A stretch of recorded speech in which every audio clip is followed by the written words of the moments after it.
আমরা একটু বগুড়া যেমনটি বলছিলেন, বগুড়া যেতে চাই আমাদের সহকর্মী আমরা দেখতে পাচ্ছি ফরহাদুজ্জামান শাহীকে দেখতে পাচ্ছি। শাহী, রাত পেরুলে তো সেই কাঙ্ক্ষিত ভোট, কি অবস্থা দেখছেন? সামগ্রিক চিত্রটা একটু জানতে চাই এক নজরে।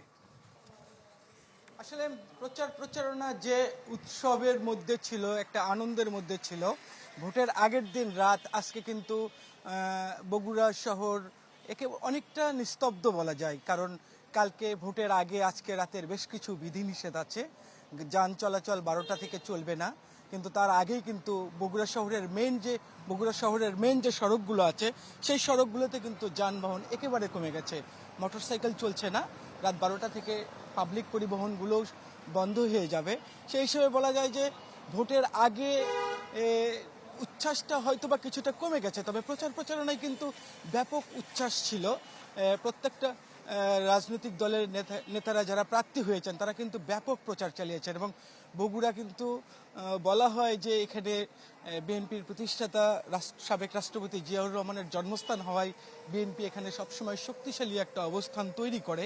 কিন্তু এবার বগুড়ার 7টি সংসদীয় আসনে জামাতের যারা প্রার্থী আছেন তারা কিন্তু ব্যাপক প্রচারণা চালিয়েছেন। এবং যারা দীর্ঘদিন ধরে নির্বাচন বিশ্লেষণ করেন স্থানীয়ভাবে বগুড়ার, তারা কিন্তু প্রত্যেকেই বলছেন যে বগুড়ায় এবার বিএনপির শক্তির পরীক্ষা নেবে জামাতে ইসলাম।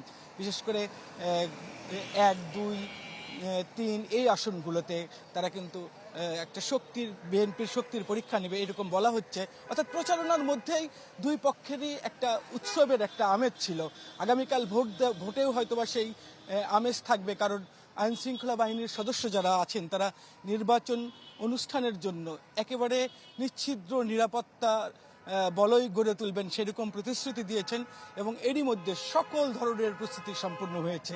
বগুড়া যেহেতু অনেক বড় একটা জেলা, এবং আমরা দেখতে পাচ্ছি যে আইন শৃঙ্খলা বাহিনীর সদস্যরা রাতেও কিন্তু টহল দিচ্ছেন। বগুড়ার এই 7টি সংসদীয় আসনে 34 জন প্রার্থী প্রতিদ্বন্দ্বিতা করছেন এবং প্রায় 30 লাখ ভোটাধিকার প্রয়োগ করবেন। তবে বগুড়ার যে 983টা কেন্দ্র আছে তার মধ্যে কিন্তু 500 কেন্দ্রকে কিন্তু আইন শৃঙ্খলা বাহিনী প্রশাসন ঝুঁকিপূর্ণ ঘোষণা করেছেন। তার মধ্যে আবার 190টি কেন্দ্র অধিক ঝুঁকিপূর্ণ হিসেবে প্রশাসনের তরফ থেকেই বলা হচ্ছে। সেই হিসেবে বলা যায় যে কিছুটা হয়তোবা ভোট গ্রহণ নিয়ে কিছুটা শঙ্কা বা সংশয় যেটা আছে সেটা উতরানোর জন্য প্রশাসনের পক্ষ থেকে ব্যাপক প্রস্তুতি নেওয়া হয়েছে। 44 জন নির্বাহী ম্যাজিস্ট্রেট এখানে দায়িত্ব পালন করবেন, জুডিশিয়াল ম্যাজিস্ট্রেট দায়িত্ব পালন করবেন 14 জন, র্যাব আছে, পুলিশ আছে, তার সাথে সেনাবাহিনী আছে, বিজিবি আছে। সব কিছু মিলে আইন শৃঙ্খলা বাহিনীর সদস্যরা বলছেন যে একটা ভালো নির্বাচন তারা উপহার দিতে চান। একই সাথে নির্বাচন শেষে মানুষ যেন ভোট দিয়ে ঘরে ফিরতে পারে এবং ফলাফলও যাতে সুষ্ঠুভাবে যাতে তারা প্রকাশ করতে পারেন সেই প্রস্তুতি তারা নিয়েছেন, এবং সেটা সম্ভব হবে বলে নির্বাচন কর্মকর্তারা আশা করছেন। অনেক অনেক ধন্যবাদ ফরহাদুজ্জামান শাহী। আমরা আরেক সহকর্মীকে দেখতে পাচ্ছি, দোলা, যশোর থেকে তৌহিদুর রহমান আমাদের সঙ্গে যুক্ত হয়েছেন। তৌহিদুর রহমান, একটু যদি বলেন যে যশোর কিন্তু ভৌগোলিক কারণে এক ধরনের গুরুত্বপূর্ণ এবং ঝুঁকিপূর্ণও বলা চলে। যশোরে আসলে কতগুলো কেন্দ্র ঝুঁকিপূর্ণ ঘোষণা করা হয়েছে আনুষ্ঠানিকভাবে, এবং কোন বিষয়গুলো আপনি আগামীকালের ভোটের নিরাপত্তার বিষয়ে কোন বিষয়গুলো তারা প্রাধান্য দিচ্ছেন? আজ আইন শৃঙ্খলা বাহিনীর কেমন তৎপরতা দেখছেন? চায়ের কাপে সমাজ বদলের ঝর্ণা তুলে আগে গোছান নিজেকে। প্রিমিয়ার টাইটানিয়াম আলমিরা, গুছিয়ে ফেলুন জীবনটাকে। 824টি কেন্দ্র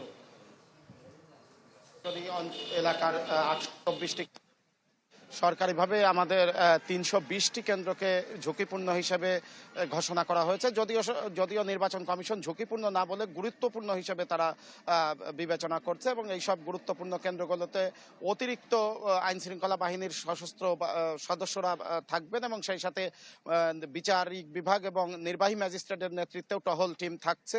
এছাড়া প্রতিটি কেন্দ্রেই পুলিশ, র্যাব, সেনাবাহিনী এবং আনসারের টহল এবং স্থায়ী যে ক্যাম্প সেটা তো থাকছে। এর এর পাশাপাশি নির্বাচন কমিশনে যারা দায়িত্বপ্রাপ্ত আছেন, রিটার্নিং অফিসার, সহকারী রিটার্নিং অফিসার, তারাও তদারকি করছেন সার্বক্ষণিক। অর্থাৎ তারা বলছেন যে ঝুঁকিপূর্ণ হিসাবে আমরা বললেও যশোরে আসলে শান্তিপূর্ণ পরিবেশে নির্বাচন অনুষ্ঠিত হবে, যেভাবে শান্তিপূর্ণ পরিবেশে নির্বাচনী প্রচারণা এখানে চলেছে। আপনি জানেন যে গত ডিসেম্বরে তফসিল ঘোষণার পর থেকেই যশোরে এক ধরনের উচ্ছ্বাস ও আনন্দ নিয়েই প্রার্থীরা উৎসবমুখর পরিবেশেই প্রচারণা চালিয়েছেন এবং খুব বড় ধরনের কোনো অঘটন যশোরে কোনো নির্বাচনী আসনে আমরা পাই। তৌহিদ, আপনাকে অনেক ধন্যবাদ। আমরা আপনার সাথে আবারও যুক্ত হবার চেষ্টা করব।